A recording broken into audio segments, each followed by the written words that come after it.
minutes. So in about 19 minutes, we'll kick over to the 10-minute countdown for game number 2. Until then, we'll watch a little bit. We'll watch the first 20 minutes of my game this week. I faced off against the Pip Stars in Division B. So my team is Technobabble Inc. I'm a human team. The Pip Stars, of course, the lizard team with the real Pips Pippy.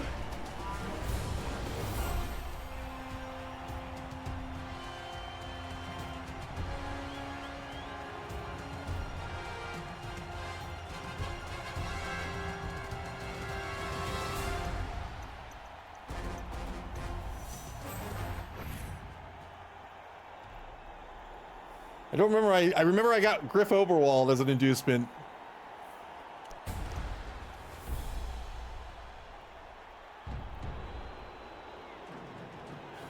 Sophiana demanding death. I don't remember if there's any, honestly, but you know what? I hope you get it. I hope it's from me.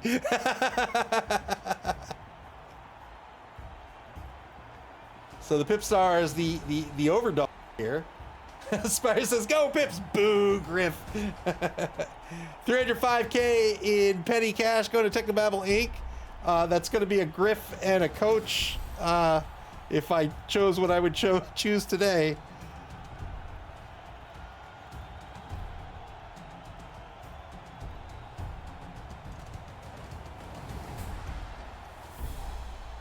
There it is. There's the Griff. 20K left for a coach. Mr. Rocker Cracker says, did I hear Pip? You did. You did indeed. Moop says, if you want death, should do my replay. Everyone loved dead elves, and there were multiple. All right, Griff Oberwald himself taking to the pitch here. This game was played Tuesday night, I think. Pipstars win the coin toss. I think they're going to be on offense to start. Indeed, they are. So we'll set up in our defense. 2 straight games with Pips in it. That's right. A game and a third, really.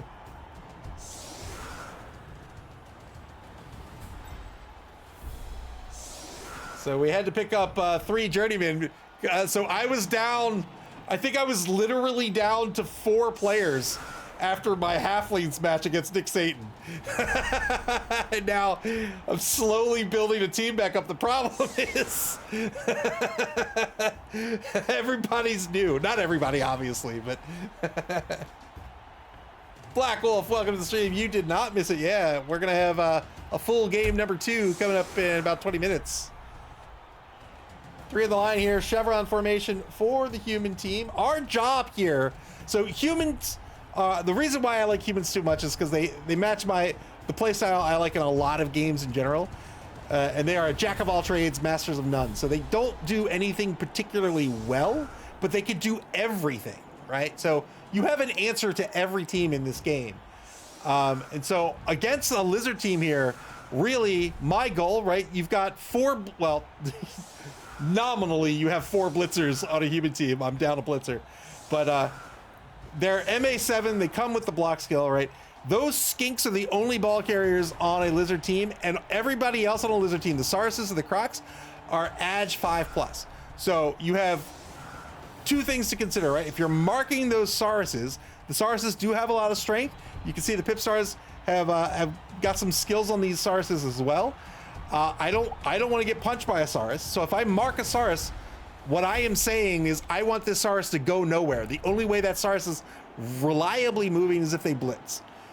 Then my job is to get rid of those skinks. Those skinks are the ball carriers. If I can get rid of those skinks, the Pipstars can't score. So that's my job.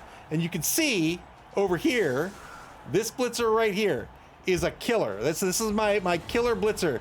He's got block, tackle, frenzy, mighty blow, right? He's also picked up the guard skill, but block, tackle, frenzy, and mighty blow, right? I'm rolling 2 or 4 or 6 dice on my blocks. I have the block skill. Tackle's going to negate the dodge skill, and I've got mighty blow to give a +1 to the armor roll or the injury roll against skinks that are typically an AV of 8.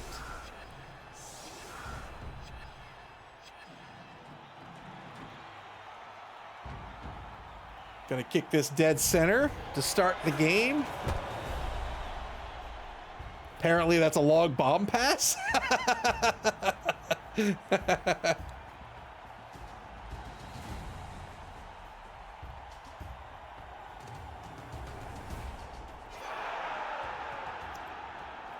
All right. Quick snap gets a 2 on the D3, so 5 players can move 1 space. They're going to get none other than Pips Pippy, the #1 skink. The skink with the golden glove under the ball here.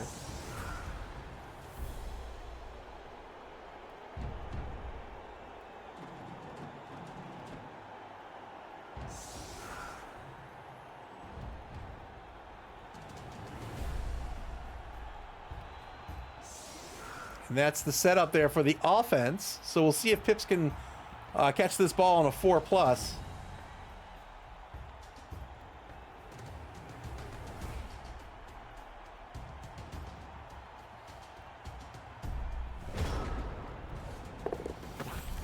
No problem for Pips Pippy himself. Turn 1 now for the Pip Stars. Normally we have the offense at the beginning of a drive at the bottom of the screen going towards the top of the screen. But when I play my games, I'm always at the bottom. So we are on defense. You can always tell who's on offense by what turn it is. If you look up here, right? If one of these is grayed out and the other one is active, the grayed out one is the first player, right? Whoever takes the first turn here, the top of turn 1 or the bottom of turn 1, whoever's at the top of the turn, they are the ones on offense.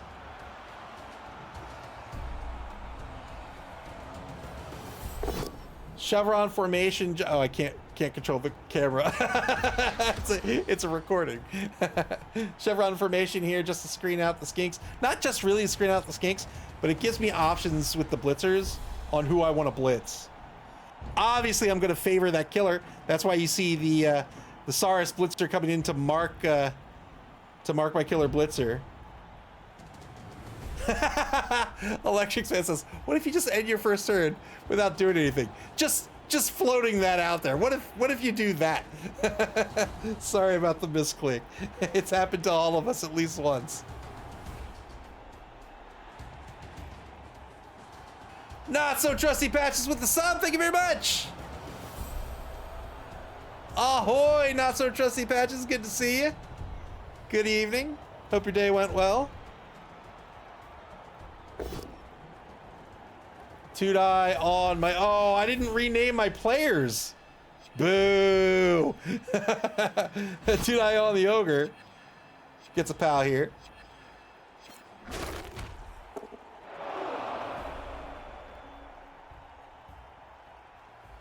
Blocking down the line there. So the goal of my line here on this against lizard teams, generally speaking, are just to tie up some of these Sauruses so they can't move willy-nilly, and I only have to worry about 2 or 3 of them.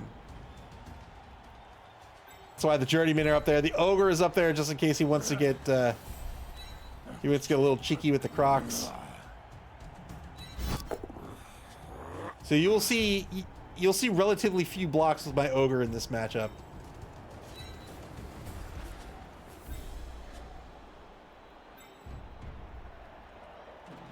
All right, so we're probably eyeing this guy, I think. We'll see. We'll see what Past Me decided to do. 2-die on El Bandito here. I have to consider, right? So this is with HDR 10. That's the killer blitzer. If I take the both standing result here, I don't get my follow-up block. So I end up taking it there. I didn't want to burn a reroll here. You will almost certainly be the target of a block next turn.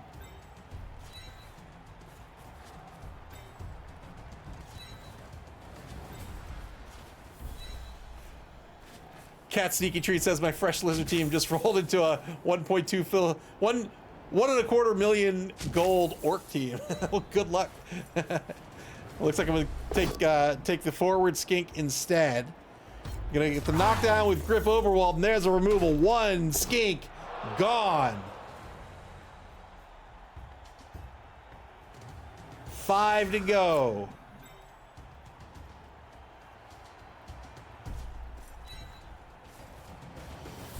We'll move back across the line of scrimmage, keep the formation in check. Griff Oberwald, my favorite star player. Strength 4, MA 7. He's a blodger. He can dance, he can sing. Fend is great. Fend means your opponent can't follow up. He's got sprint and sure feet. He can rush 3 spaces, gets a free reroll on one of those rushes.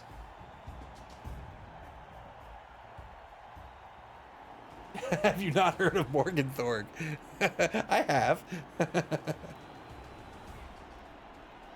Fun fact, I don't own the Morg Mini, but I do own the Griff Oberwald Mini.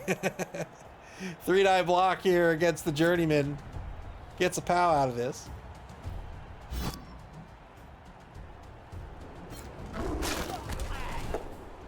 So the reason he took the block this way here, right, is so he can free up players to start applying pressure this way.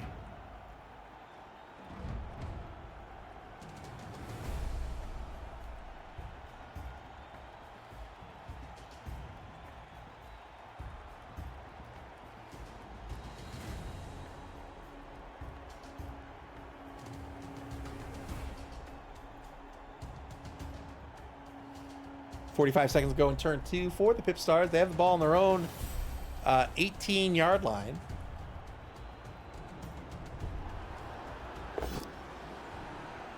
Now 2-die gets the number 4 Journeyman. Look at the knockdown here with Tailgater.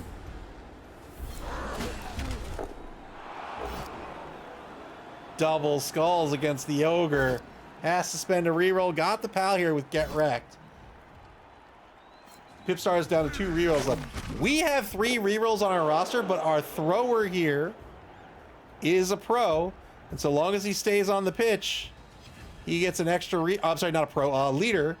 And so long as he stays on the pitch, he is providing an extra reroll. That reroll you spend first. So I'm up to 4 rerolls. If he was removed from the pitch, I'd be down to 3. But if I'd spent a reroll and then he's removed from the pitch, I wouldn't lose another reroll. Pip Spippy advances to the Pip Stars' own 2-yard line now, trying to leverage those Sauruses on the front of the cage. We don't care. We're going after those skinks. So you can see we've got some pressure over here already. These guys will start to move in this way. I'm not going to draw that. I think I will probably apply some pressure this way as well. And if I do that, then I've got to cover midfield here. Not so trusty Patches says, is this a replay of the other day's game? It is. We've got a little time to burn before game number 2. So we're going to watch another about 16 minutes of this game. The Ogre is going to remain on the ground. Failed the boneheaded roll. We're not going to re-roll that. These big guys typically have... most big guys in the game have a nega trait. Well, most big guys do have a nega trait, but most big guys are loners, which means if you want to spend a re-roll, a team re-roll, you got to spend it first, then you roll a d6 on a 4+. Some loners are a little different. Some are 3+. But on a 4+, you actually get to use the re-roll. Otherwise, you simply lose it. So... often you don't want to put yourself in a position where you have to re-roll the big guys. And that means knowing when to roll dice with the big guys and when not to, and when to really risk a re-roll because you need that roll to go through. All Gamer Mike says, to me, Skaven are just fast halflings. They break so much. SB Beaver says, I feel like you're psychic. It's like you know what you're going to do before you do it.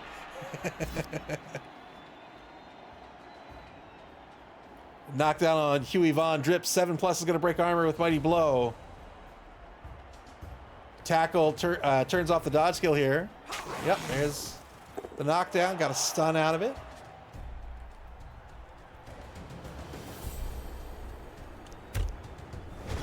So we pulled our players back here. Just need to stay in front a little bit. Otherwise, I mean, these skinks are MA8. They could take off. We just need to be a little careful But we're still going after these skinks. That is mission number 1. Electric Man says, can you change the pass by drawing? I think I did at one point. Yeah. Good removal here on the Journeyman by the Crocs. I'm sorry, by the Saurus. 2 SPP for the Casualty. And now 2-die gets the number 4 Journeyman. This will be a knockdown due to block.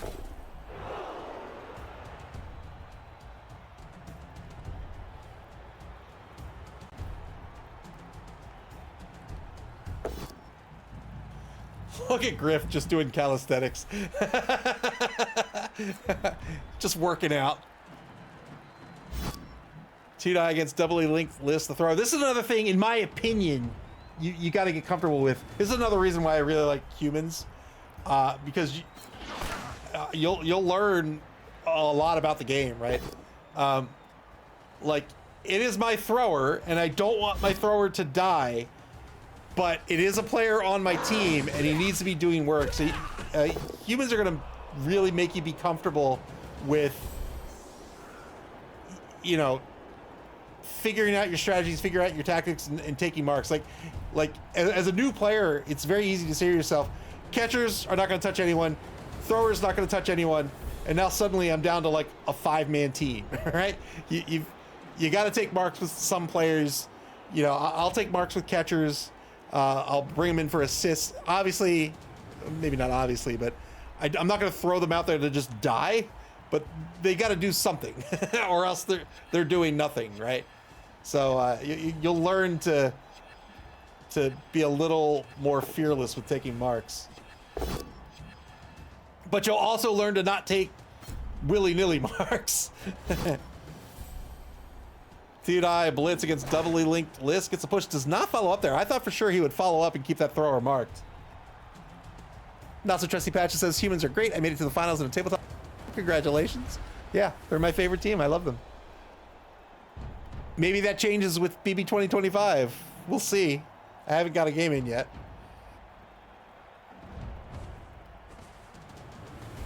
But didn't follow up with the Crocs because wanted to move forward down pitch.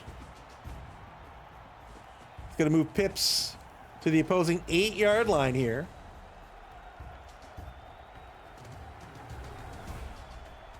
Again, good, solid cage.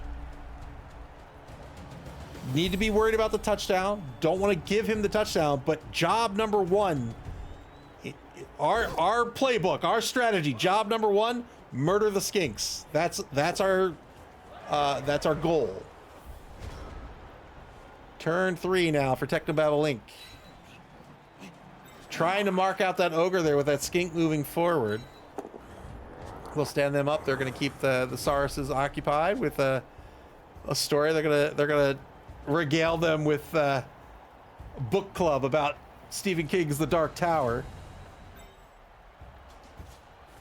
All Gamer Mike says, I am debating if it might be a good idea to change teams next year. I'd say do whatever you feel. Whatever you're feeling at the time. Electric Smith says vanilla ice cream is also good. Yes, it is. Oh, is it? Oh, is that time already? We're only on turn 3. Oh, man. All right. Well, you know what? Let's skip to the good part.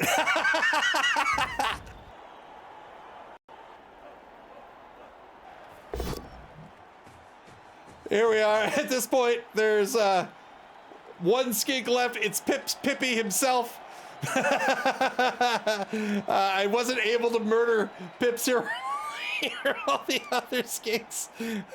I was able to knock Pippi out. Wasn't able to murder him. But we ended up taking it 1-0.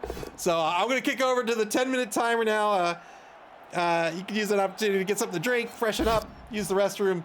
After that, we'll have a full pregame for game number 2 tonight. We'll see you back here in about 10 minutes.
Good evening, ladies and gentlemen. Welcome to the Mid-Atlantic Bowling League's Dungeon Bowl. We're in week number 6, game number 2 of the evening, and I think this is going to be a pretty fun one. We've got 2 dead teams tonight.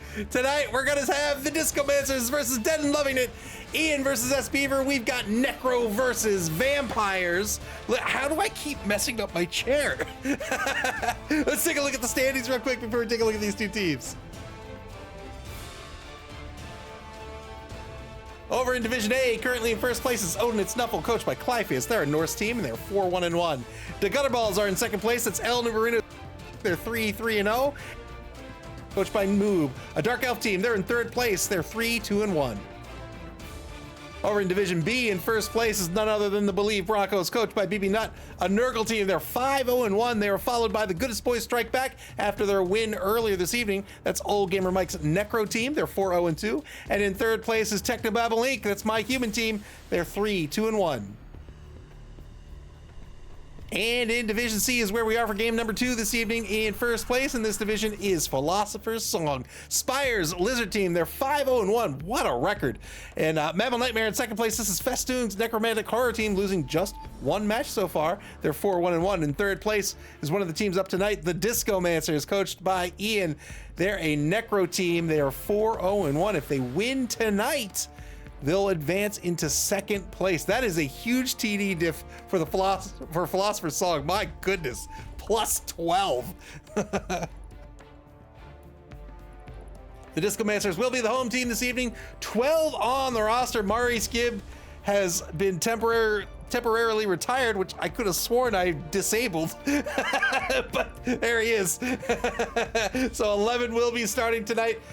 Their team value is 1,478,000 gold. They have 2 flesh golems, 2 ghoul runners, 2 werewolves, 2 wraiths, and a handful of zombies. 1 cheerleader, hooray! 5 dedicated fans and 4 rerolls. They're going to be up against the Vampires, the very first vampire team in the league. We didn't see them in Blood Bowl 2. But we see them now here in this competition, coached by S. Beaver. They have 16, 15, 14, 13 on the roster. Jim McKay will not be starting due to an injury. That's 12 that will be starting this evening. That's going to bring their TV to 1,180,000 gold. That's 290,000 gold in petty cash going to the Vamps tonight. We'll talk about that in just a second. They have the big guy on the roster, the VAR guys. They have the Thrower, a Runner, 2 Blitzers, and a whole bunch of Thralls, 5 dedicated fans, 4 rerolls. How are these 2 teams gonna play tonight? That's, we'll talk about the Discomancers first. Spire says BB3 will update to new rules after the current season ends April 21st. They've not said how soon after the season ends, however. Yeah, I think we'll get our season finished for, I think the timing will work out pretty well. Anyway, the Discomancers here are the home team. We saw a Necro team earlier this evening. It's pretty much the same thing here in this matchup as well for the Discomancers. They've got the 2 flesh golems, not quite as well kitted out for Mike's team, but they do have still some killers, right? They have the 2 werewolves with Claw. Claw's going to treat everybody's AV as if it's an 8+. Frenzy's going to give you more dice to block with. They don't have the block dice, however. They're both rookie werewolves. Break into Electric Boogaloo, the level 3 Wraith, is a block player with Mighty Blow, so that gives you a +1 to your armor or your injury roll. The 2 ghoul runners, of course, are blodgers. One's a blodging sidestepper, and then one of the picked up the block skill. Does have a kicker on the roster. Gib, the number 10 zombie lineman. So this team really here is tricky with these werewolves, with these vampires. Well, let's just look at the vampires real quick, because it's hard to talk about what you do against them without seeing what they are, right? So the vampires, just look at these 5 players right here. They are unreal, right? Just look at the stat lines. The Vampire Runner, MA8, that's great. Strength 3, that's great. Edge 2, that's great, right? And we'll talk about the skills in just a second, but look at the Thrower. You've got a Strength 4 Thrower, a PA 2+ Thrower with an Edge of 2+. Electric Man says, and they will have, are we going to have a MAML 7s league as well? I heard it's going to be 7s like. I don't know if it's going to be actual 7s, but if it is, we'll see. Well, you know, I'd love to add it to the league. Old Gamer Mike says, what's 7? 7s is basically Blood Bowl with 7v7. You got the Vargas strength 5, right, with Claw and Frenzy. That's great. Those stat lines are phenomenal, right? And then on top of that, you add Hypnotic Gaze. Hypnotic Gaze is an action you can take that will turn off your opponent's tackle zones and any skills that relate to tackle zones. Right? If it turns off your tackle zones and you have skills related to tackle zones, those skills don't work either. This is a fantastic skill on these vampires, right? All 4 of these vampires here have Hypno Gaze. They can cage bust super duper easily, right? It's very hard to keep the ball safe against a vampire team, and that's going to be real tricky for the Necro team. They only have the 4 ball carriers, but not only that, clear tackle zones between the ball and a 4-point cage isn't going to cut it, because the Vamps can turn off a corner no problem. You're going to need to tackle zones between the ball carrier and the vampire team, and when you're doing that, you're reducing the size of your formation, right? If you're on offense, you're shrinking that offense, which allows the vampire team to apply more pressure and to kind of keep you locked down. The weakness here with the vampires is twofold. One, they have Bloodlust. So Bloodlust means that every time they activate, including the big guy, they got to roll a d6. Most of them are on a 2+. The Blitzers are a 3+. If they fail that Bloodlust roll, they can continue their activation, but they must end that turn next to a Thrall. That's the lineman. If they don't, it's going to be a turnover. If they do, it's a straight injury roll on the Thralls. Vampire team, problem number 1 is that they burn through their linemen themselves. They are doing damage to their own team. Problem number 2 is, if you think about, how Bloodlust works, I've got to end my turn next to a Thrall. That means if I'm planning movement with a vampire team, I've got to have Thralls in position to make. You can't score if you fail Bloodlust without having a Thrall next to you. So you've got to have your Thralls set up in a way that you can actually move down pitch. And when you do that, you telegraph your moves to your opponent. Very difficult team to coach, I think. These players are really good. And it's also a difficult team, I think, to coach against because of how good these vampires are. You can go one of 2 ways. You can either go after the Thralls until you kill some Thralls, they kill some Thralls, they have no Thralls left, now they're in trouble. Or you can focus on the vampires by trying to get them down, foul them out. We'll see what SPver decides to do here. I know the game, we're running a little behind here. We'll get in the game in just a second. They're going to get 290,000 gold and petty cash here. For my money, I think that's Ivan. They can pick up a tackle player that's going to be great against those Dodgers, the Ghoul Runners. And strength 4, you can punch a little harder as well with Juggernaut. That leaves him 100k left for inducements. I think he was for a bribe. I think he leans into that game knowing that this Necro team only has a handful of ball carriers. Those are your targets. Go after them. If you get the knockdown, you don't remove them, kick them in the face. You have a bribe to keep your player on the pitch. If he doesn't want to do that, maybe a mortuary assistant to keep his vampires safe, right? If Ian decides he's going to go after the Vamps, then you can focus down on the you can get the mortuary assistant to make sure that your regen's going to kick in. It turns it from a 50-50 to a 75% chance of success. So we'll see which way he went here. It looks like he picked up an extra reroll.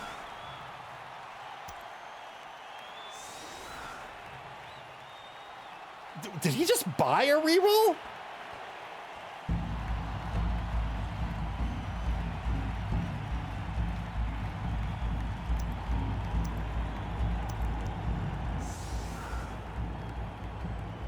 So he did pick up Ivan the Animal here.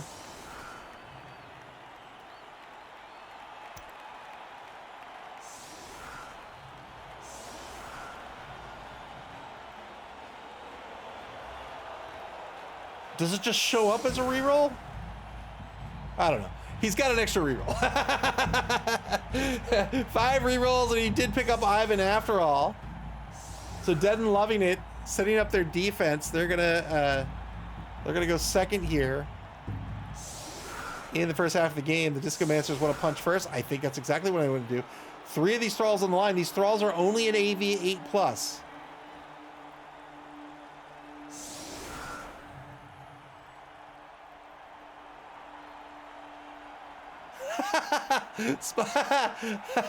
Spire says he picked up 3 against me. 1 here shouldn't be surprising.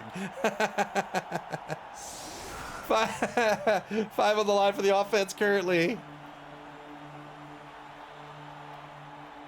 Here's the kick.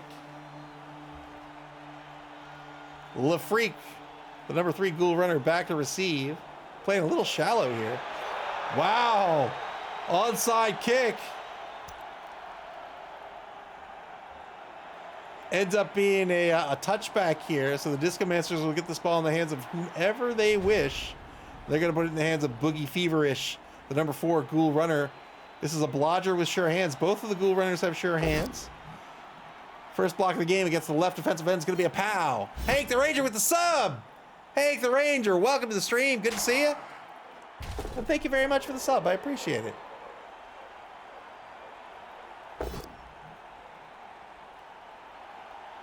Two die against the number 11 lineman Alan Green, gets a pow out, or gets a knockdown out of this. Armor break on the first block was a stun. No armor break here. And now a 2-die against Lewis Strauss, the number 12 rookie Thrall, gets a pow here.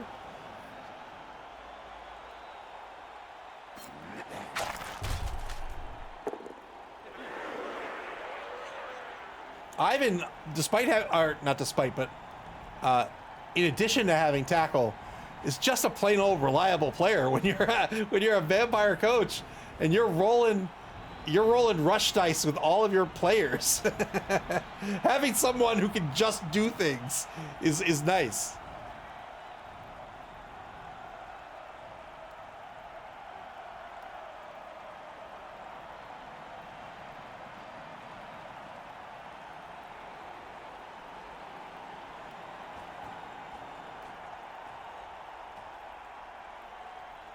Discomancers trying to control the right wide zone.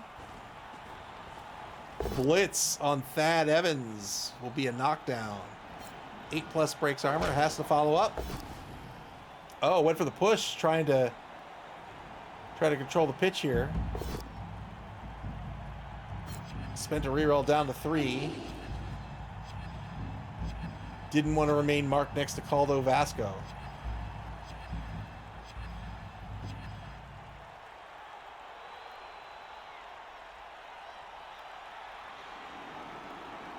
So pushing Thad Evans out of position over into the right wide zone suggests maybe he's not trying to control the right wide zone at all.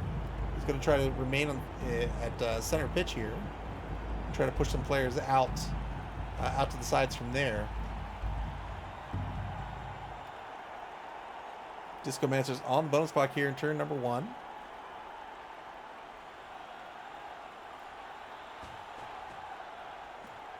Yeah, the ball will remain at midfield here. It is on the Discomancers' 4-yard line.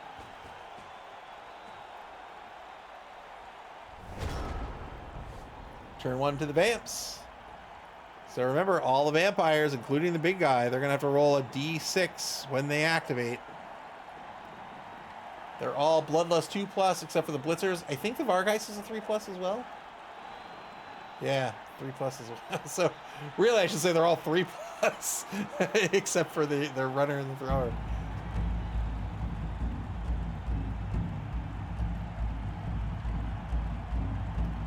I haven't played new vampires. I guess they're not that new, but I don't know how I feel about the big guy.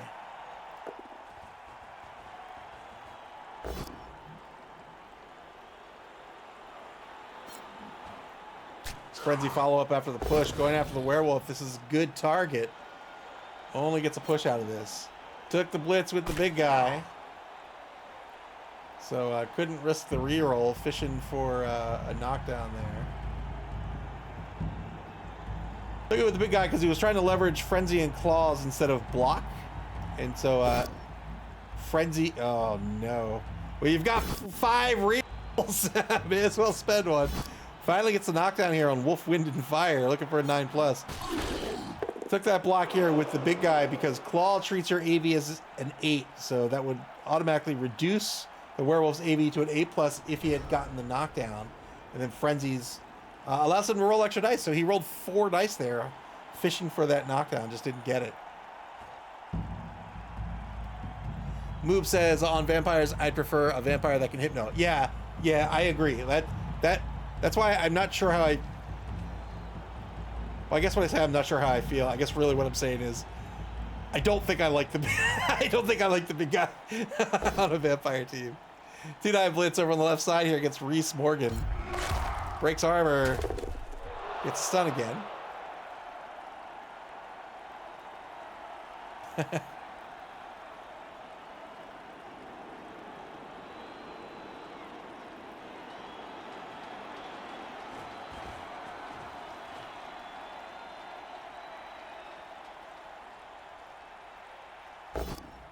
And now 2-9 gets Lewis Strauss. Gets the knockdown. Thanks to block. Grave Robin Gibb on the block.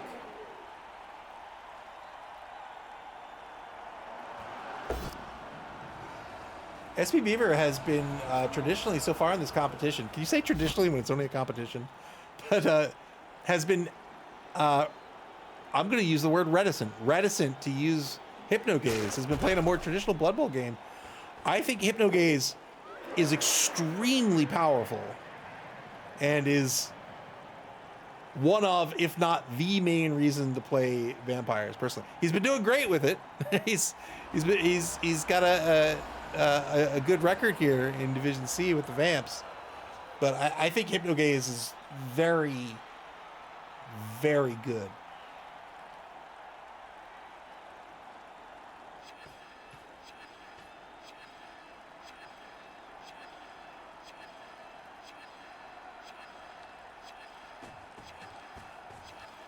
Ball moves across the line of scrimmage to the opposing 2-yard line now, just outside the left wide zone. Discomancers back on the bonus clock, down to 6 minutes 34 seconds. And now trying to carve out the left wide zone. Turn 2 now for Dead and Loving It. They got 4 rerolls remaining. A couple of linemen already picked off.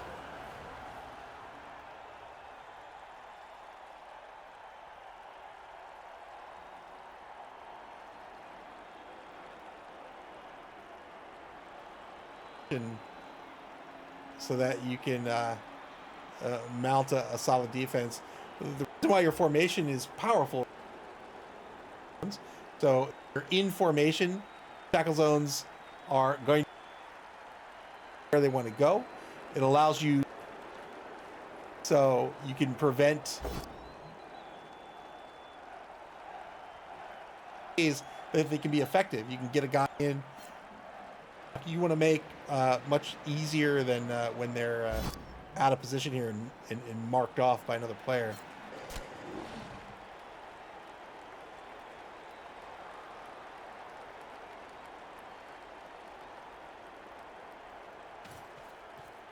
Blitz with Ivan the Animal is going to be a push.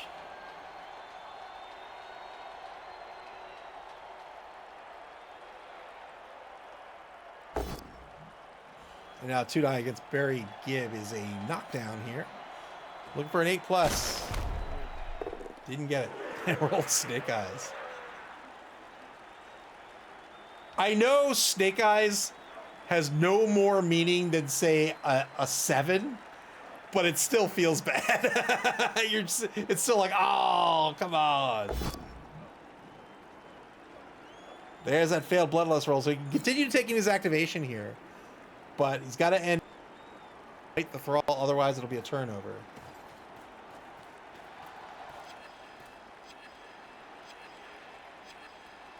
So that's going to be the end of the movement. Reese Morgan, I guess?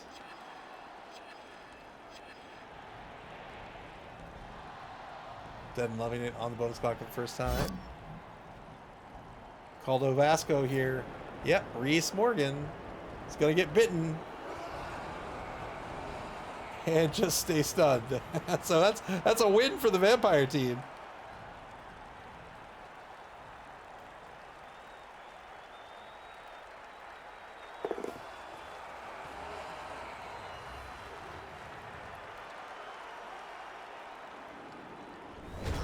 That'll be the end of the turn. Turn 3 back to the Discomancers.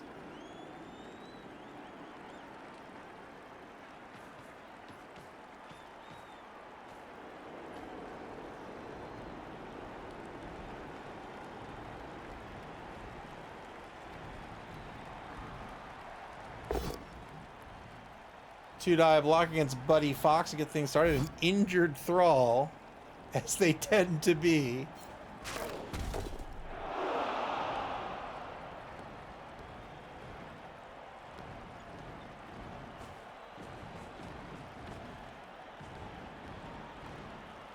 Advances the ball down the left wide zone to the opposing 8. Here comes the blitz by the Wraith against Ivan. The star player wearing number 2 for this Vampire team. Gets the POW out of it.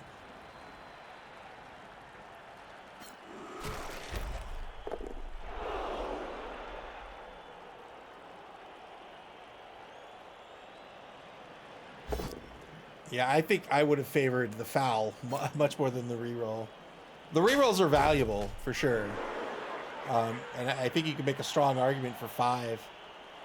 I think someone said once in stream, I want 1 reroll for every vampire on my roster. And I think that's reasonable. I still would favor the foul in this matchup. There's so few players that you're really, really scared about that I would go in hard on them. I would just kick them in the face. Electric Man says being a Thrall is a terrible career choice. I think they're a Thrall. They don't really have a choice, do they?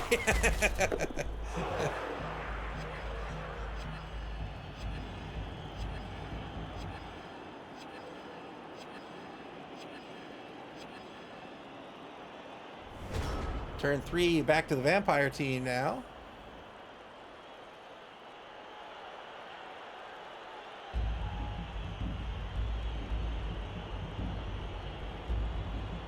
I want to rewatch the Castlevania cartoon on Netflix. Oh, did you hear the good news? There's a new Evangelion short coming out next year. Because the series can never end, apparently.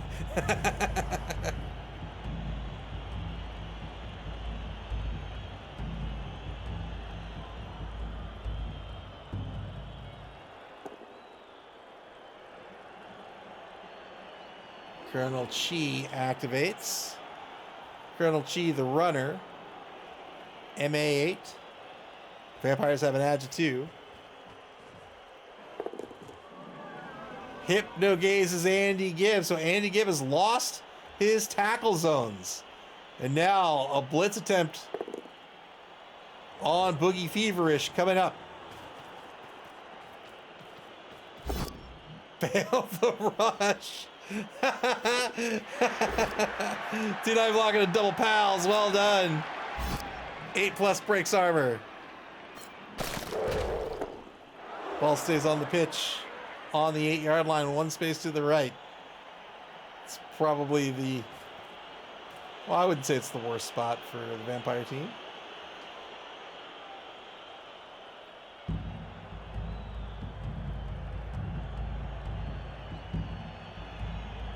Yeah, so Hypnogaze is not once per turn either. So imagine I have a cage here, right? I've got a cage. Awesome. Great. I bring a vampire up. Hypnogaze. Uh-oh. Now I've got a corner free. I bring a vampire up. Hypnogaze. Uh-oh. Now my ball carrier is free. That's right. I've done it now. I'm sorry to whoever I just murdered.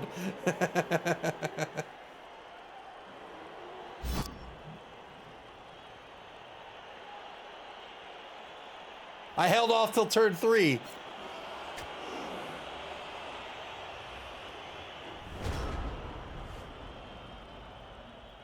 Discomancers turn 4. They lost the ball on the Hypnogaze blitz. Ball now marked by 2 vampire players. One's a Thrall, the lineman. One's an actual vamp. 2-die blitz on Caldo Vasco. Gets a push out of this.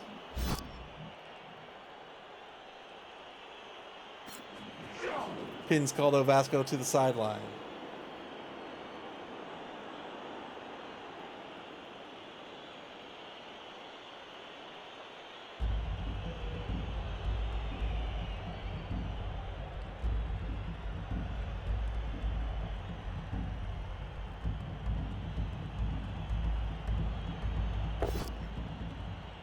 2-dot against David Everett's going to be a pal. I remember when I first tried to understand vampires, I was like, they lose their tackle zones until their turn. Who cares? I was like, I didn't understand the value of it.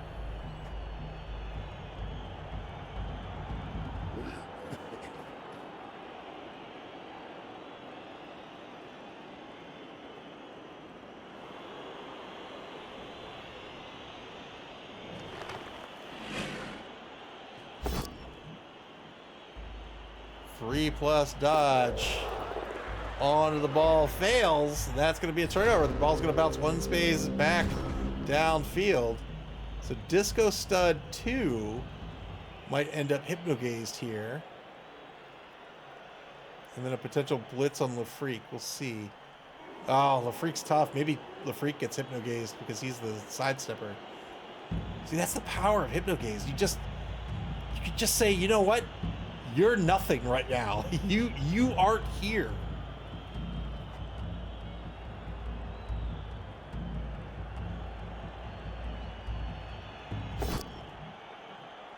Failed bloodlust roll by Colonel Chi. So now you see he's being given a choice here. So the way this works with hypnogaze is if you fail the hypnogaze,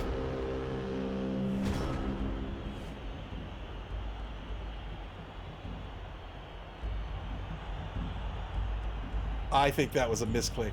So we'll explain what happened here in just a second. So when you fail the bloodlust roll, what happens is, or not a misclick, I think he didn't realize he didn't have a thrall here. But if you fail the bloodlust roll, wait, did he? I thought he, no he didn't.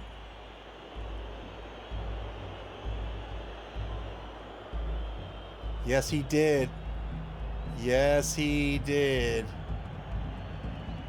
Yep. Well, anyway, if you fail the bloodlust roll, you are allowed to change your action to a movement if you wish. So you have to declare your action first. You're allowed to change it if you fail the bloodlust roll. He failed the bloodlust roll, which meant he had to end the turn next to a thrall to bite them. The problem is he chose to hypnogaze. And so I guess he didn't want to dodge.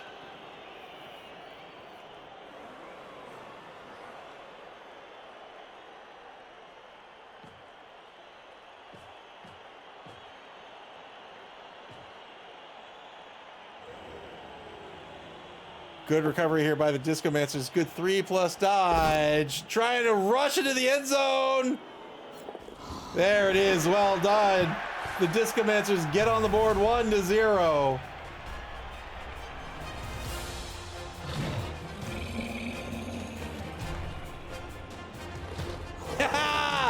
Yes. You know what? Ian gets a second touchdown, a second point for this.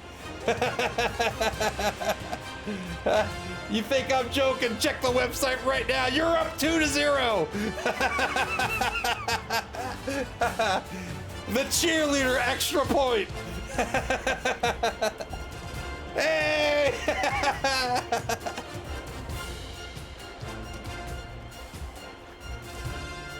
Oh, that pitch is filthy.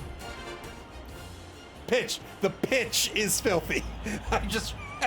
I want to be clear.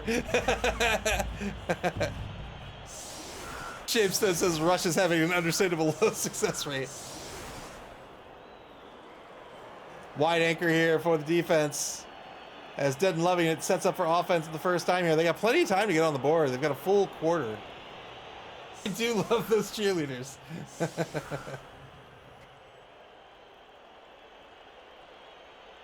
The world famous Strawfield cheerleaders. Oh, that reminds me. I don't know why it reminds me, but I want to buy crab cakes. I don't know why straw reminds me of crab cakes.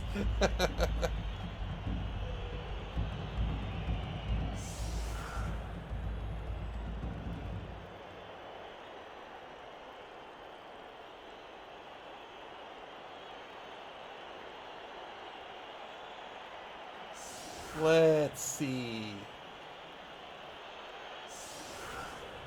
Yeah, perfect sense. Crab Cake City Collection.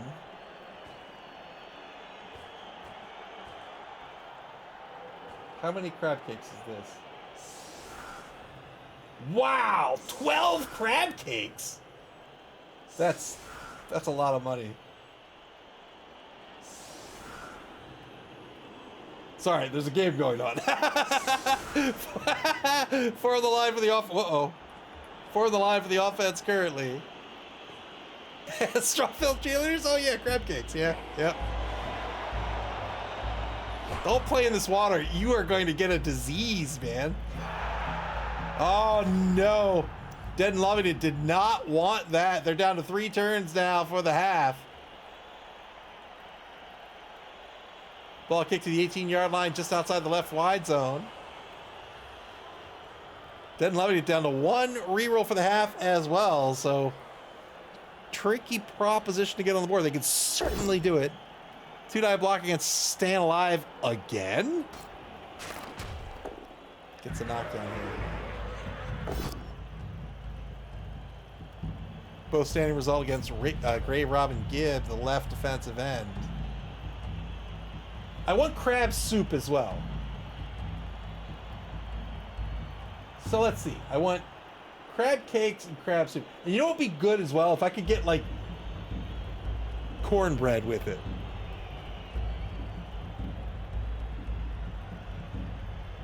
The Maryland soup and cake combo.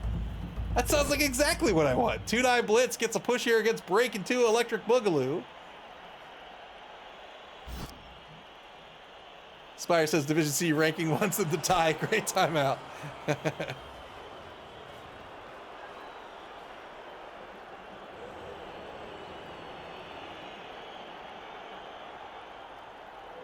think I want that. What's this?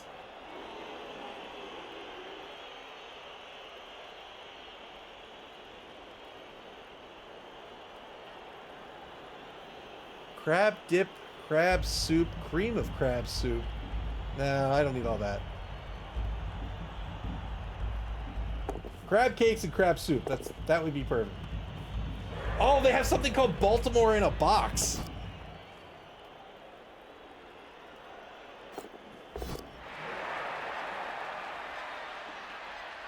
I can't believe this. Failed the pass. Got a free reroll of the pass kill. That was a 2+ pass to a 2+ catch. Failed the catch. Oh, man.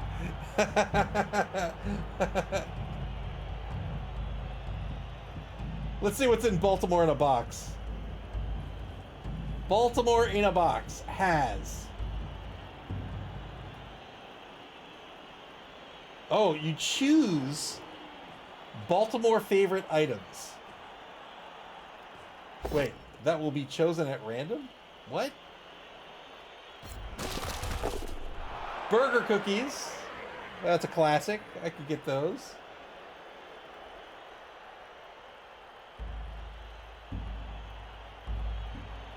Huh. Crime in trucks. Electric Smith says Ray Lewis.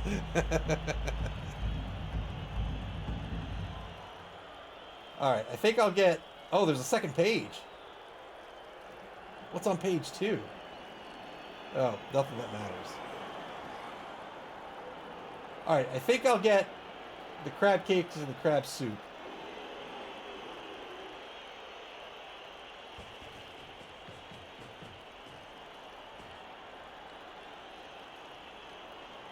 And it comes with Old Bay honey butter and Old Bay garlic butter. Perfect. 2-die blitz into a frenzy follow-up. Another push here by Saturday Night Retriever. I love that name.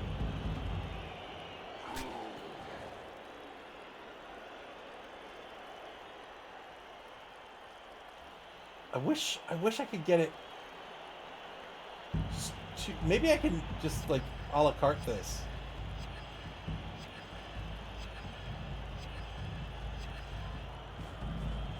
Spire says, I'm visiting my brother in January. I asked if he wants anything from Maryland. He told me to fill my luggage with burger cookies. If you're unfamiliar with burger cookies, they're like a cakey cookie. Just imagine a regular cakey cookie with a metric ton of chocolate icing on top.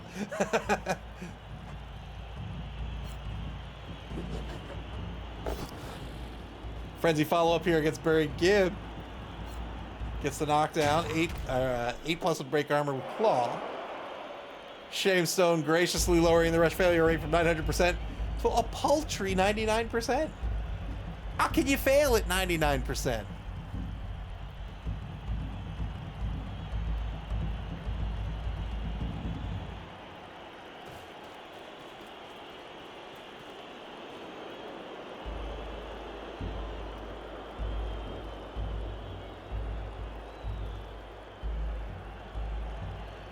Minute 5 left on the clock.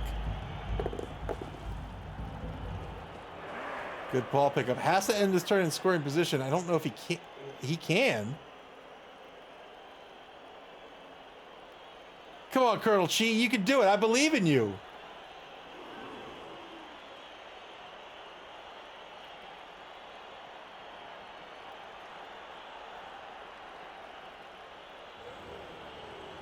Nobody lowered the failure rate for me.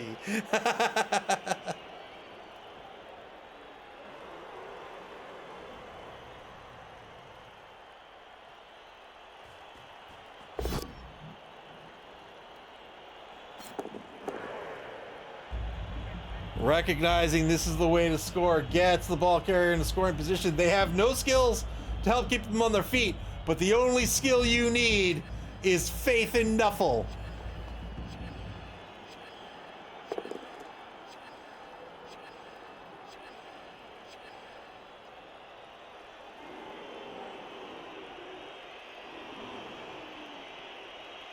All right, how about 4 crab cakes?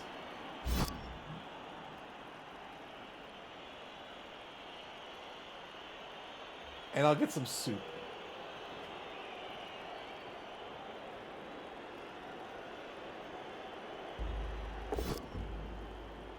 Two die against Grave Robin Gibb back at the line of scrimmage here. It's just going to be a push.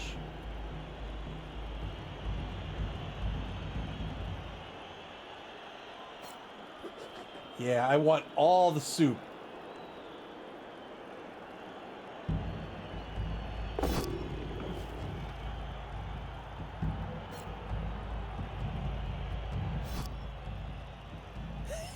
It's... yeah.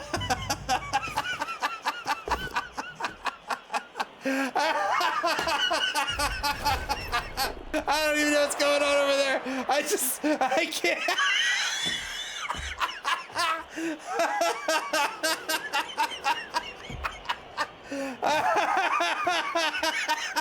It just...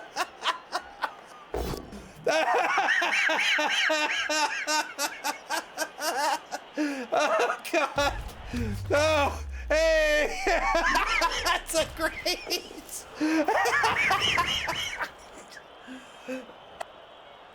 That's a great removal. Oh, unfortunately, Regen kicked in. Make him stop.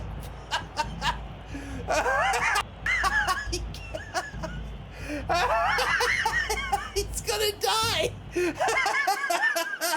He can't. He can't keep that up forever. That's a neurological disease.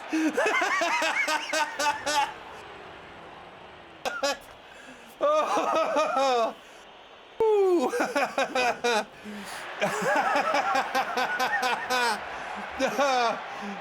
He's just... Oh, God. Turning for the Discomancers. Oh, God. Ooh.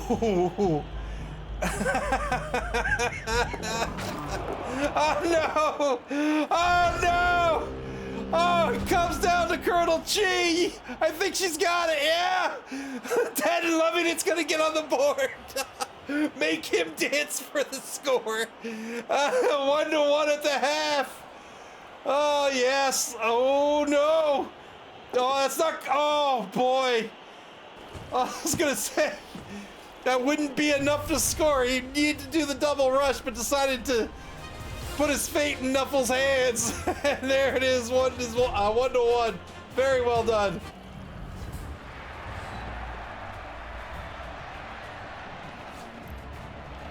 Oh, God. Oh. Be on the second half here, so they're in a great spot right now. Wide anchor again here for the defense. Dead and Loving It. He's gonna have 8, 9, 10. Wait. What? That's not 11. That is 11. Okay, great. Yeah, that's not right. It's, like that's unless he just wanted more thralls, I guess.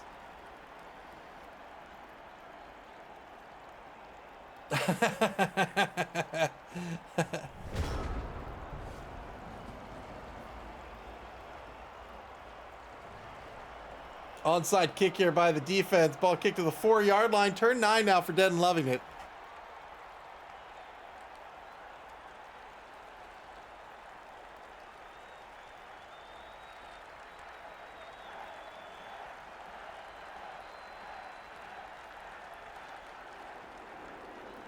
Oh, God.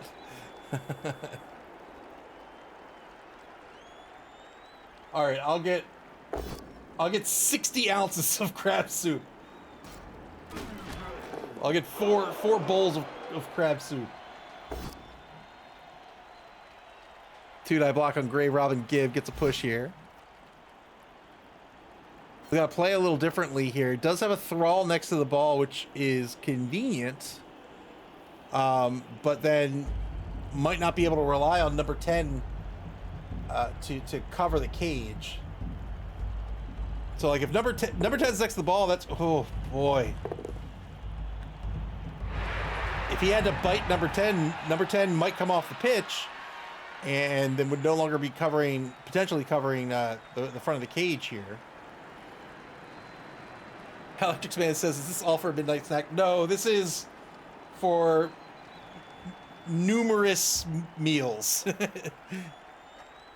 I would argue probably eight meals.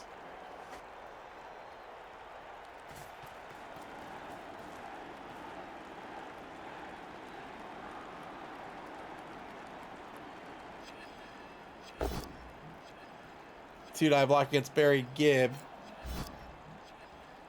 Gets the knockdown here. Thad Evans on the block. Breaks armor.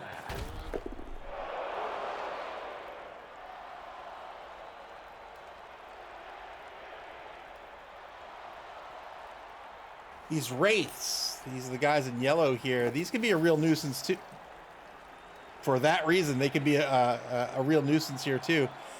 They, as rookies, come with sidestep, which means they can go into any open adjacent space when they push, just like this. And Ian is choosing. It's not S. Beaver choosing there. Ian gets to choose. Moreover, they have a foul appearance. So before you block them or blitz them, you have to roll a d6 on a. You fail the foul appearance roll, and you won't touch them. And that means if you declared your blitz, you've just lost your blitz. Electric Man says 4 crab cakes for 8 meals. No, 4 crab cakes and 4 bowls of soup. But they're big crab cakes. I mean, I can get you a size. They're 8 ounces.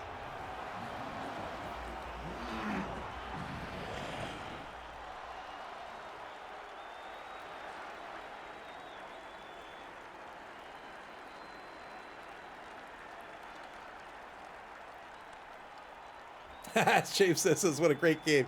You absolutely need to make a play and you snake it. Bad Dog says, Ava's a light eater. I am absolutely not. I am not.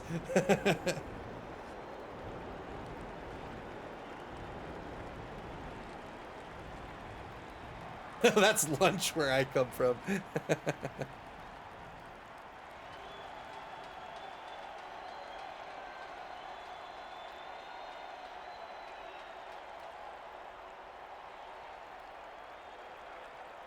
None of these things are true.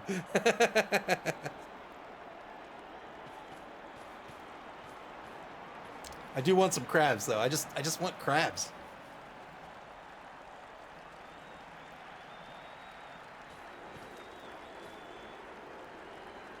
Yo, I want some crabs.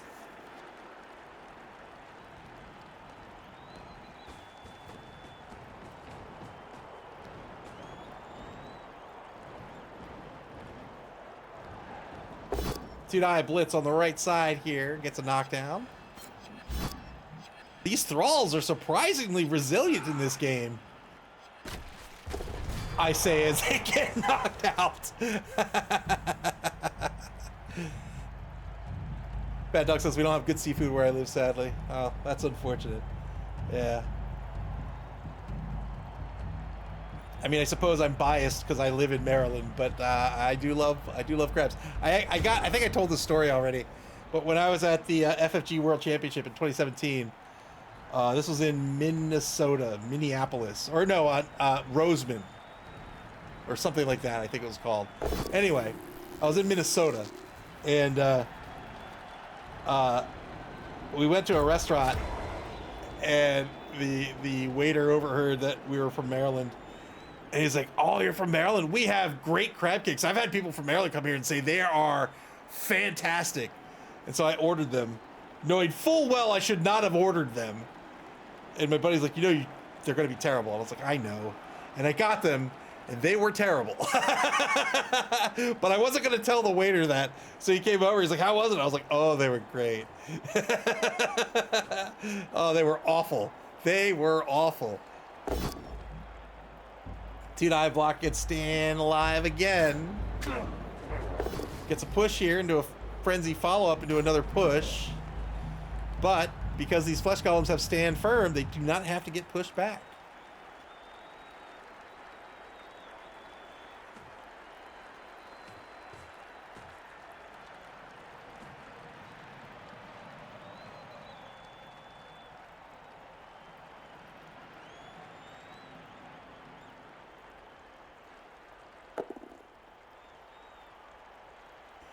Blitz by Caldo Vasco. Two-die blitz against Boogie Feverish. That's a both standing result unless he spends a reroll. Oh, he's got Juggernaut, so he can get a push out of this. Good.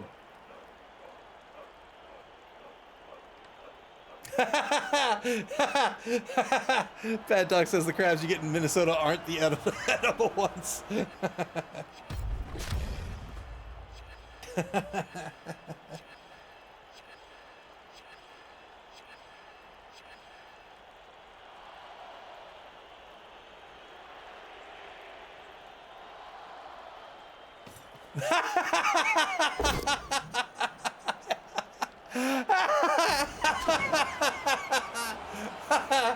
Oh, well done, old gamer Mike and Moob. Yeah. I mean, they could. I mean, after a fashion.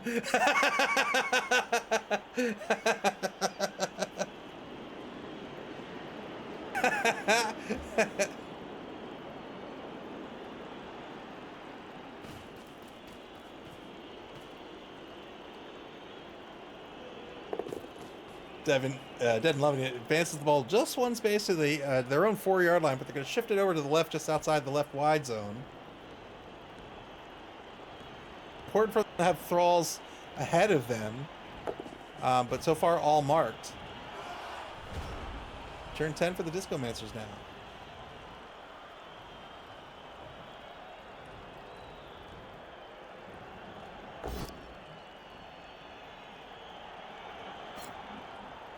Pretty good positioning over here as they've got tackle zones here and tackle zones. Whoop. Tackle zone's here. So they're covering the gap here in case this werewolf wants to dodge through. Well, rather, that werewolf would have to dodge through.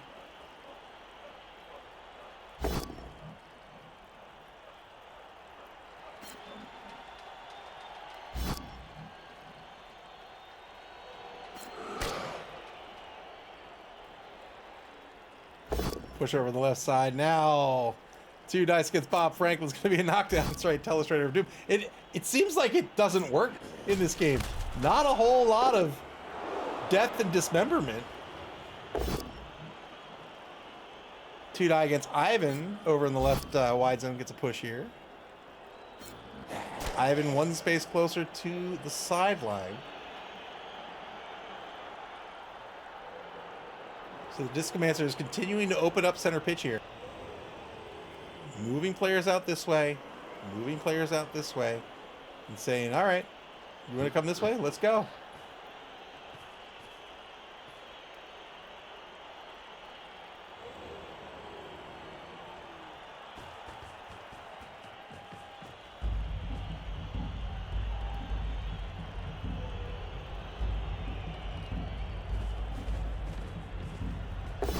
Two-die blitz on Ivan, trying to surf Ivan the animal here.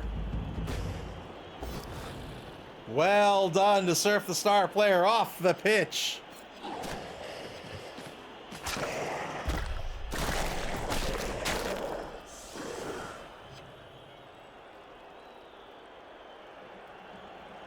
Well-found blitz there by Ian to get that star player off the pitch.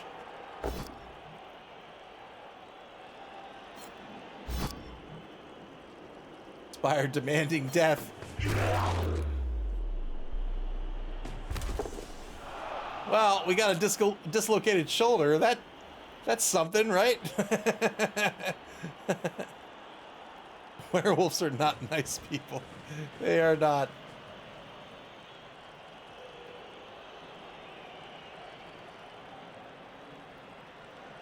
Don't they glisten or something? Wait, that's the vampires, right? It's the vampires that twinkle or whatever. In what's that book called?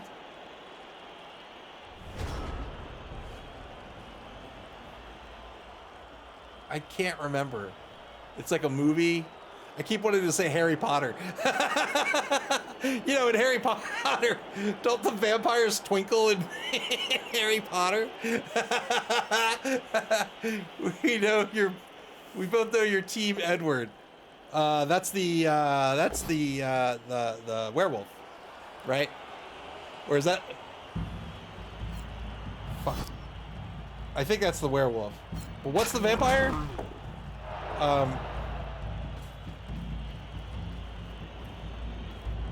God, what is this thing called?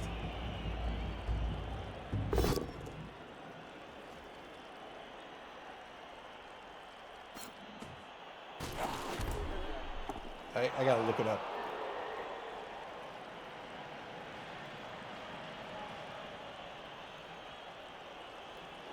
Fucking Twilight, that's what it is.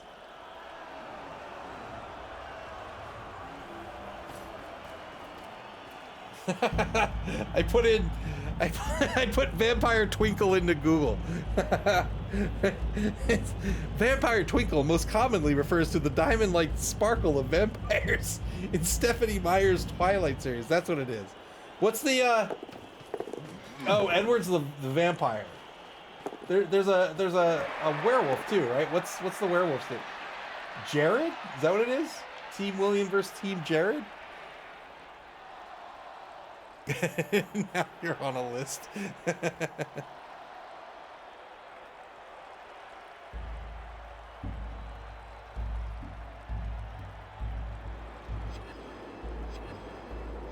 Jacob. That's right. It's Jacob. What does brain back? Jared's the guy from Subway. I got it all mixed up. Turn 11 now for the Discomancers. As the vampires shift this ball out over in the right wide zone, inching ever forward. Well, I mean, like, the time where, like, the Edward Jacob vampire werewolf thing was just you know, it was like every meme, everything referenced it.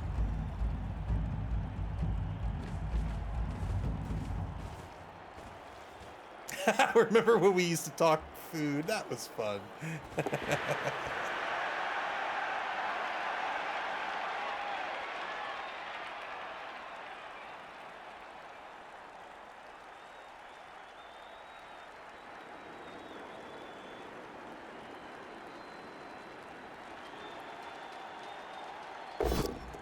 Two-die blitz against Colonel Chi. Gets the knockdown here, thanks to block. Oh no. Gets an armor break. Gets just a stun out of it. Can rush to mark the ball carrier.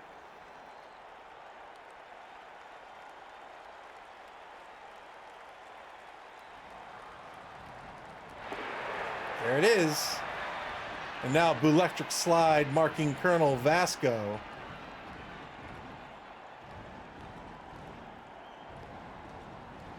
Still a 2+ dodge away for Colonel Vasco. Could also have another vamp come in and Hypnogaze Boolectric Slide.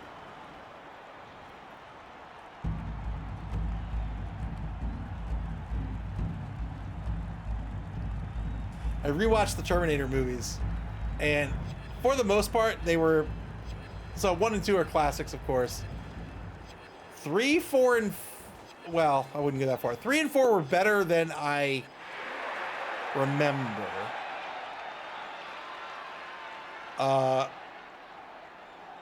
5 was okay-ish, and the last one was miserable. I hated it. Speaking of vampires, I am replaying the Legacy of Kain series, one of my favorite series ever. Every last game of that series is a gem. Replaying the first one and having an absolute blast.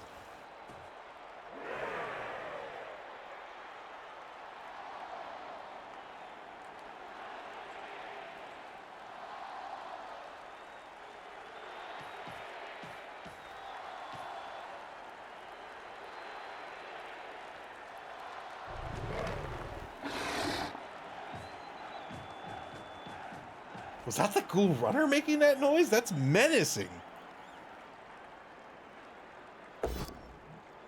Two-die gets Bob Franklin over on the left side of the line.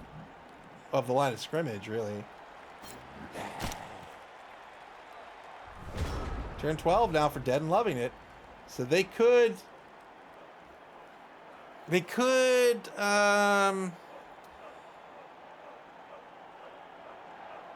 So they could Hypnogaze Boolectric Slide. So they could come in here, Hypnogaze Boolectric... Oh, they don't even need to Hypnogaze. They could just mark out both players here with one. And then... Oh, no. They still want to Hypnogaze. So they could... There's lots of ways he could do this, but he could... Okay, maybe not lots, but he could come in here. He could... This will be my Hypnogaze spiral. He can Hypnogaze this guy here. And now he's not assisting. He goes in the two-die blitz here. Oh, is he? Ooh. He doesn't have the movement. Ooh, he's not in scoring range. Ooh.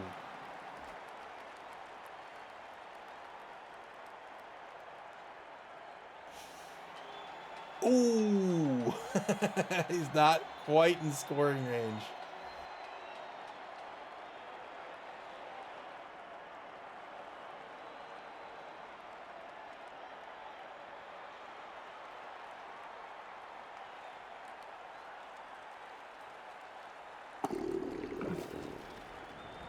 Got through Bloodlust, got through Foul Appearance. So he's going to Hypnogaze Boolectric Slide. All right, so he is going to Hypnogaze Boolectric Slide. He's now marking out Boogie Feverish. So now it's a two-die block or blitz by Caldo Vasco on Saturday Night Retriever. Saturday Night Retriever does not have the block skill. Caldo Vasco does. Here's the blitz. Takes the blitz, gets the knockdown here. Can't score anyway, so he might just take the knockdown, even though that eats up a point of movement. But now what? 2 minutes, 15 seconds left on the bonus clock here for Dead and Loving It.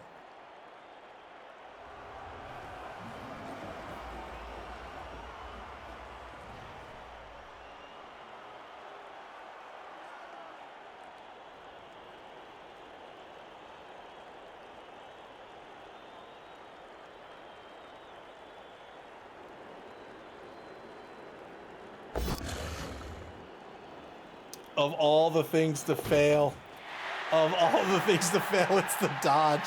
Spends one of those 5 rerolls, pulls back to safety. I don't think he had a better choice here, honestly.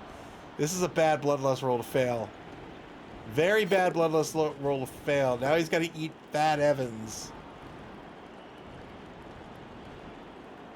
And now what is always a great question in Blood Bowl.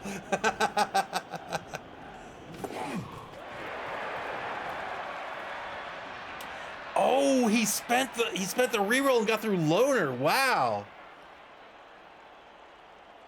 So didn't need to eat the Thrall.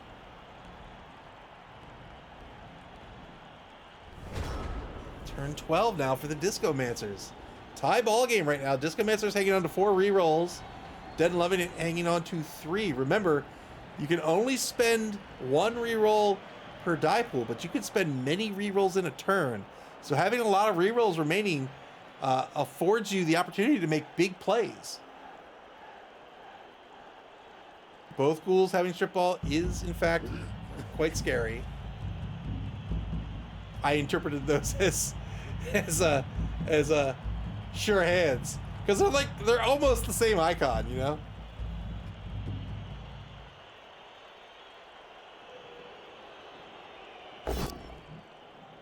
Tudai against Thad Evans. Gets the knockdown here.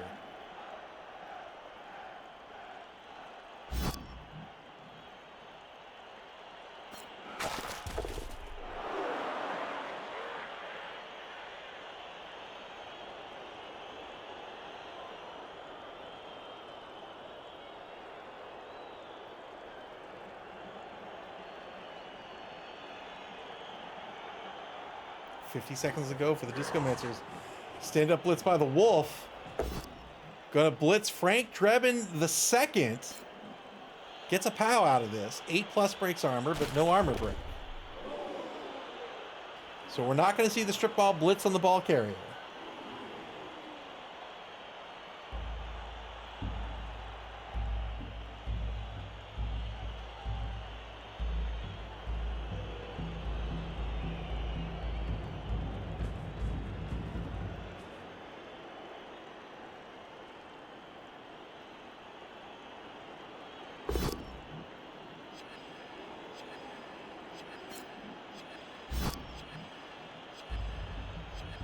Almost same icons as Team Jake and Team Edward. Discomancers on the bonus clock here as they're finishing out their turn, taking some blocks back at the line of scrimmage. Tactical game shaping up here in the final quarter. Interleaving tackle zones for both coaches. Vampire team in a tricky spot, but Hypnogaze can get you out of a lot of trouble.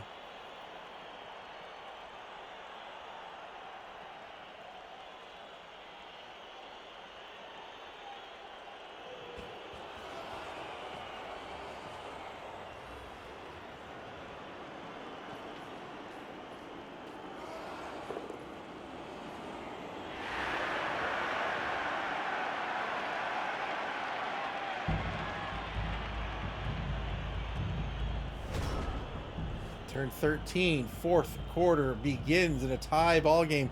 Plenty of rerolls remaining. Dead and Loving It down a number of players, as tends to happen with a vampire team. But still, those vampires, they have Hypnogaze. Very strong ability on very strong players. You can see this is why Ian is interleaving these tackle zones, trying to mitigate that hit if possible.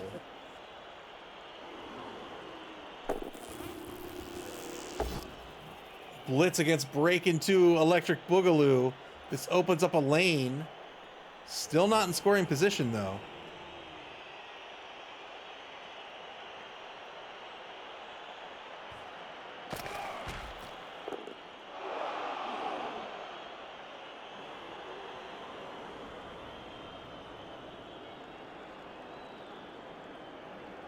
Might just cage this ball up on the 8-yard line. We'll see.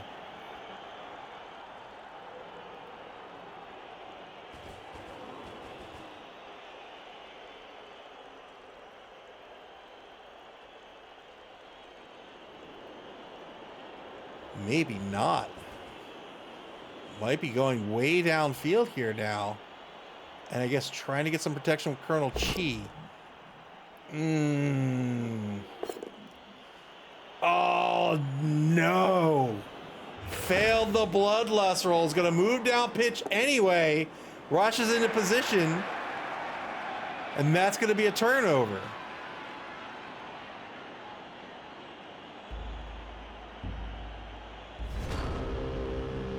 Thought, boy, there really wasn't a safe spot to, well, man.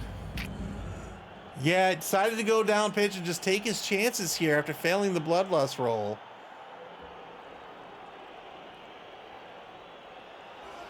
Doesn't have a whole lot of safe options for a thrall to bite.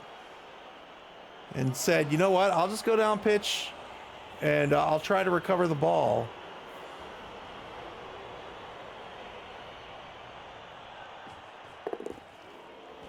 Good 3+ ball pickup. Remember that vampire, I don't know if we talked about this, but after that turnover, they're not boneheaded. They lose their tackle zones. If they're carrying the ball, they drop the ball. They also can't score if they fail bloodlust and there isn't a thrall there. Oh man, unfortunate failed bloodlust.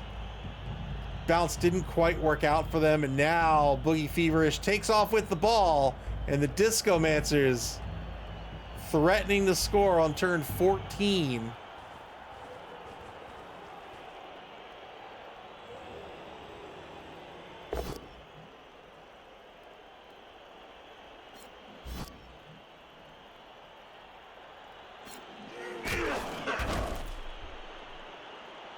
I would not fall face first into that water.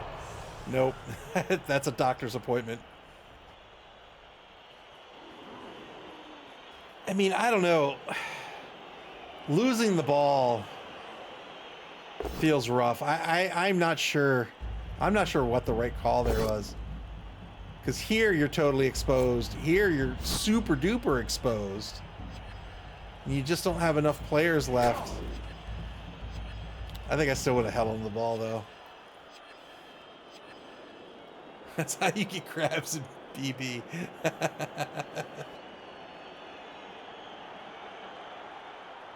Anonymous played Need a Hero. Thank you very much for the bits.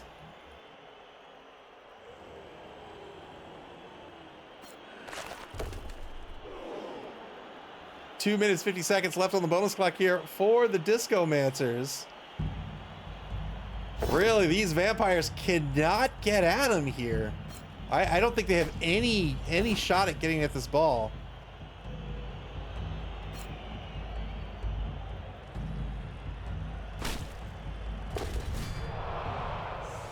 Another thrall removed from the pitch. Are we down to 5? Are we down to 4? 1, 2, 3, 4. 4 vampires left on the pitch. 5 vampires left on the pitch.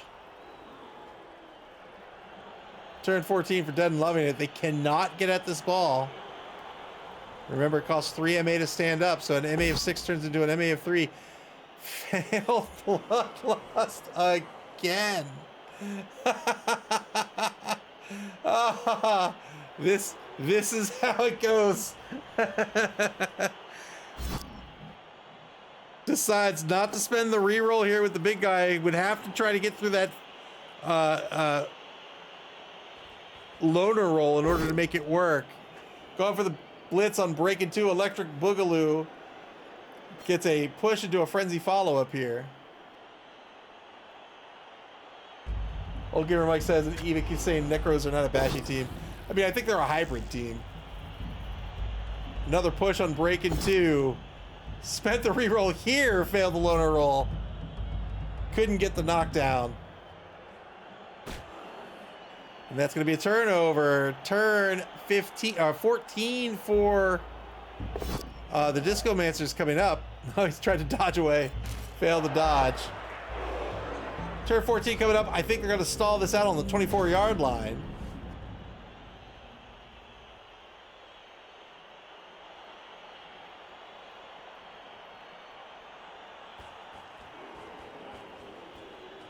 Yes, indeed. There they go. Boogie Feverish down at the 24-yard line. Nobody can get to him.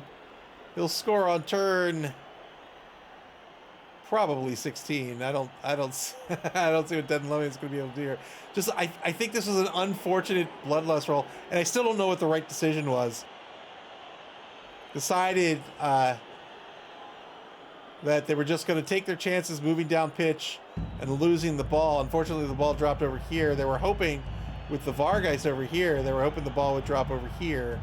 Didn't work out. They oh man, the cheeky foul. Oh, SP Beaver says, I forgot it was a 3+ bloodlust. I thought I passed on the reroll. I see. So it was just an error, unfortunately. Still, even if you bit the thrall, Colo Vasco would have been in a tough spot. A better spot, I think, but a tough spot.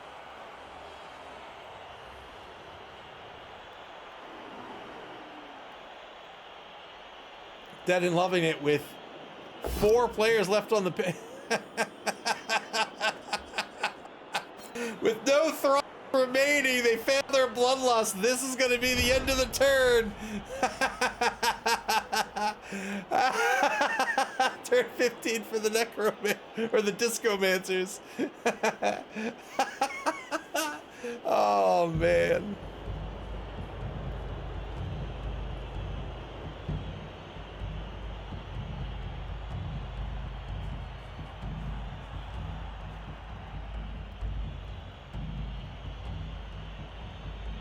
Going in for the 2-die blitz on Caldo Vasco. Got a pal here.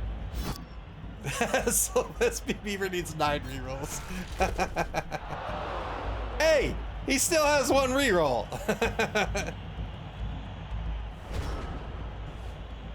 Top of turn 16 for here for Dead and Loving it. They cannot reach the ball carrier. They'll go for a block of some sort.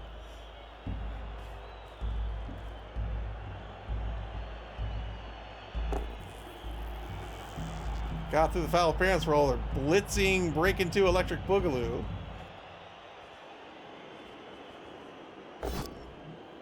Got the pal, needs an 8+.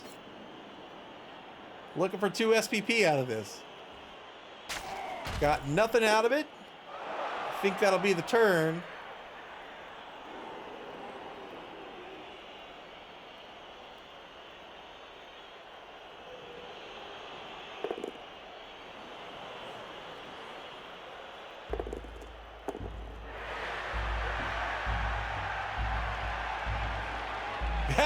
The old GG foul. The GG foul with a polite bow, I might add. Turn 16 for the Discomancers. 3 rerolls left. Are they going to risk some die rolls, or are they just going to score? They're just going to score, and that'll be the end. The Discomancers win this one 2-1. Congratulations to Ian. Very hard fought, yeah! Very hard fought game by both coaches. Just a fatal mistake at the end on the failed bloodlust roll, which I think had no good outcomes. The Discomancers were able to capitalize. I mean, like we said, vampires are incredibly good players with a very frustrating weakness, and that's their thralls. So well played by both coaches. That was a lot of fun. I really enjoyed that.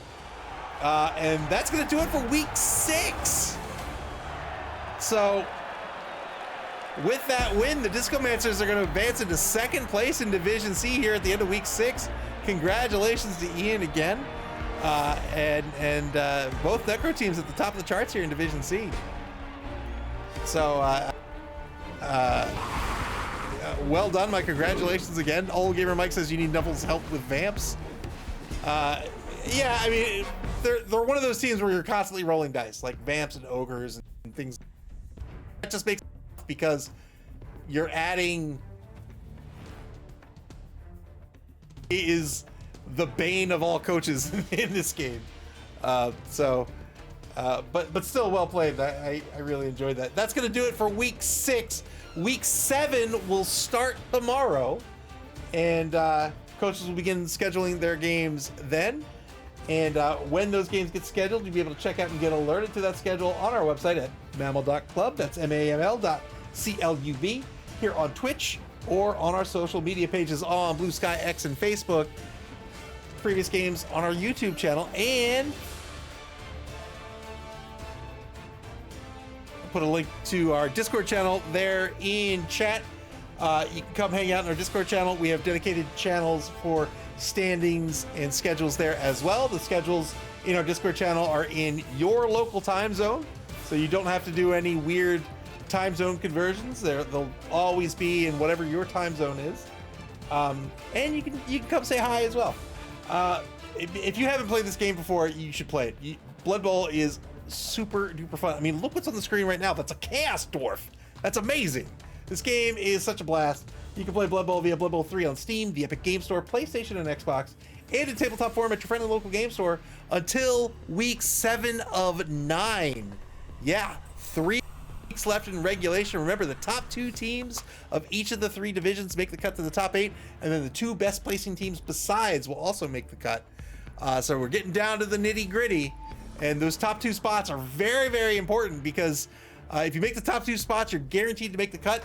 Otherwise, high as possible, because those 3 positions are going to be hard fought. So looking forward to see how this shapes up. And until week 7, take care, everybody. Thanks for hanging out and watching a couple of games with us tonight. Always love hanging out, always love sharing this game, and we'll see you back here for week 7. Until then, take care and enjoy the rest of your Thursday evening.